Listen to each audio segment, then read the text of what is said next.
The footage of crashes, mishaps, and accidents within this video is presented strictly for educational and informational purposes to illustrate crucial lessons in RV safety, responsible road practices, and personal preparedness. Coming at you fast like a freight train ride. Another crazy, stupid RV design. Smoking sparks, no fear, no mild. Buckle up, it's RVs Gone Wild. RVs Gone Wild. All right, this is RVs Gone Wild Extreme. That's right, it's RVs Gone Wild Spring Break Edition. And I got a whole lot of extra RVs in this one. I have packed in more material into this than any one prior. This is going to be the biggest one ever. So I'm going to have to do a lot less talking and a lot more showing. Let's get on with it. Let's start with this one. Alan B sent this to us. It's a 2004 Bluebird. It's an ex-Bloodmobile from California. It's got 192,000 miles. It's got a C7 Cat engine, 5-speed Allison auto transmission. It's got a 20,000 watt diesel generator. He doesn't just have one air conditioner. He has 4 air conditioners. All aluminum polished wheels, but he didn't send me a picture of the outside. Oh well, it looks great on the inside. Thanks, Alan. We had Anonymous send this to us. Now, I mentioned in my last video that if I was going to build my own RV, it would look horrible. I have no skills in this department.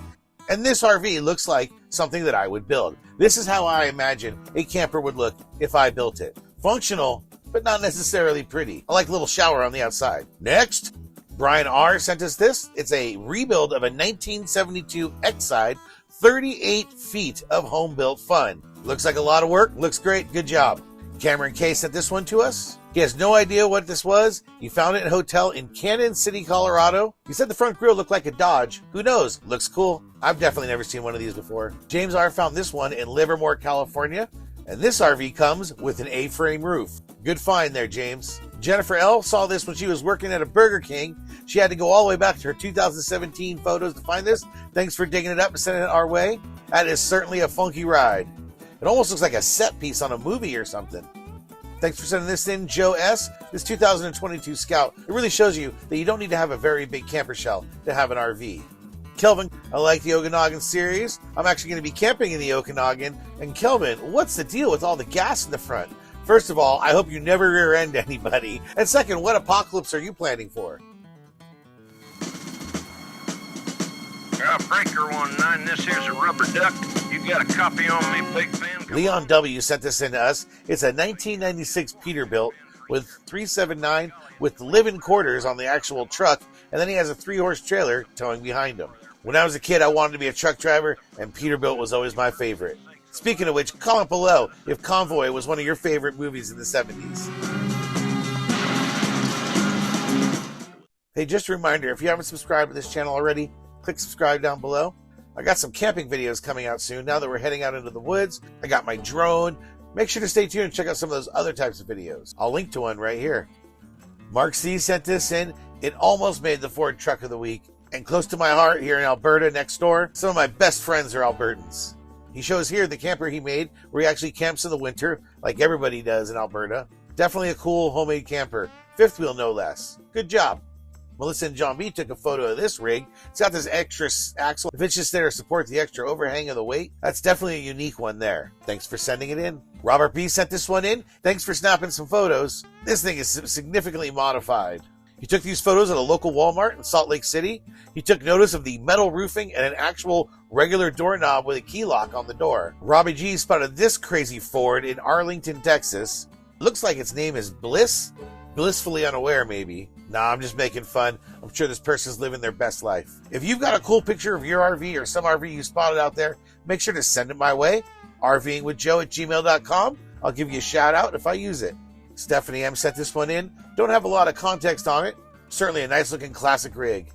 Todd P sent this one in. He actually is touring around in this Trillium trailer and this classic F-100 Ford truck. This one almost got the Ford Gold Star Award, but we got a lot of contenders this week. The Trillium is 13 feet long. The truck is from 1969. He also is showing off his 1969 Ford Falcon. Might as well show it here. Thanks a lot, Todd, and thanks for the extra email, too. Stay in touch. David R sent this in. It's a pop-up camper that he sort of rebuilt. Kind of created this slide-out Murphy bed. He framed the walls with 2x2s and 1.5-inch foam. He said it's super airtight. Thanks to DH for sending this in. You know, my very first RV was a gutted pop-up, and I always thought of building it out very similar to this. Good job. Mark L sent this in to me. It's actually from someone else's page, but I'll just show a short clip of this crazy diamond-plated RV right here. I just discovered here at Costco this RV truck camper that is completely made out of diamond plate. This looks like this was all done kind of a homemade type deal, but extremely impressive nonetheless. Check the link below for the full video. Kelvin H sent this in. Apparently this is called the party bus. Wayne W sent this in. He found this with a full-timer living down in Roca Azul, Mexico. And this has this weird two-tier setup, but where you can really stand up in the inside of this van. And now it's time for a turducken. You all know the deal. Turduckens, when we got a turkey with a duck inside and a chicken inside that. You cook them all together, tastes great. Not always the best way to set up your RV, but it's certainly entertaining. Let's get on with it.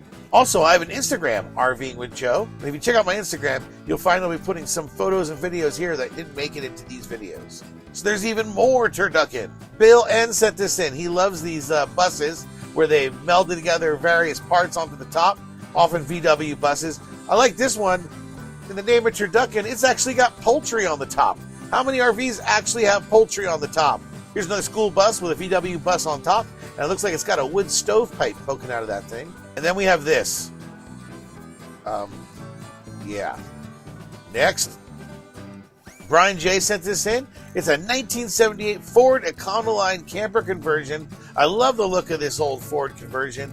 I mean, this thing's a real party bus if I ever saw one. All that classic interior. This one's going to get the RVing with Joe Tip of the Hat Gold Star Ford Award for Best Ford on this series. There was a lot of Fords in this series, so it was a hard choice. But for whatever reason, I just really like this one. And that's all that counts, because I get to choose. Now, I've shown this turducken before. I remember one episode in the past where they melded together a car and a panel van. But here, somebody got even more photos. It started as a Cadillac, and then it became something else. Corvy, who is an RVing with Joe repeat fan, so thanks for sending these in, Cor. Cor saw these all last Saturday in Nelson, Nevada. It's a whole series of different Schoolies and various built-out models. Man, I don't know where this Nelson, Nevada is, but it sounds like it's a place I gotta go check out.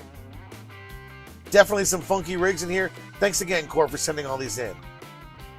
Deb P sent this in. She called it Parking Lot Turducken. This was spotted in Topeka, Kansas.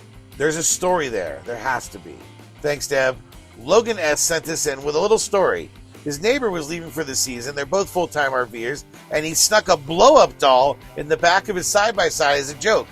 Now, his neighbor drove all the way to his destination, 100 miles. He dropped his trailer, he dropped his fifth wheel, and it was only after all of that that he finally noticed that he'd been driving around with a blow-up doll. Little juvenile, but boys will be boys. It made me laugh. Mark L spotted this on Reddit. I guess it was in McCalla, Alabama. There's a whole lot of turducken going on here. We've got trucks upon trucks upon trucks. We got a car on a truck pulling a truck. This is a Thanksgiving-sized turducken here. Now, Marty here, he has all kinds of turducken recipes that he fires up. He's got a 2015 Ram 2500. It pulls this Cougar half-ton towable fifth wheel, but then he's got a lift on the trailer. He tows behind it a trailer with a 2014 Street Glide Harleys. He says he takes it from Louisiana to West Virginia mountains. He says the Cummins eats those mountains alive. Come out here to the West and try the Rockies. Really put that Cummins to work. So many different doubles here. Ron H sent this in. In one of the early episodes, I posted a similar one to this, where they actually have the boat mounted upright. I'm guessing it slides out the back. It's really interesting to see how they actually undock this boat. Roy K spotted this one in East Texas.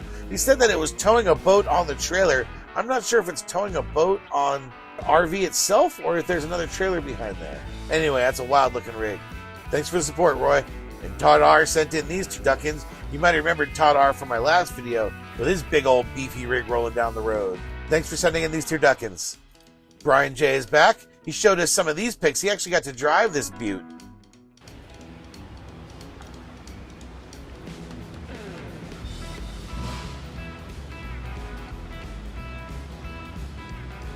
They don't make RVs like that anymore.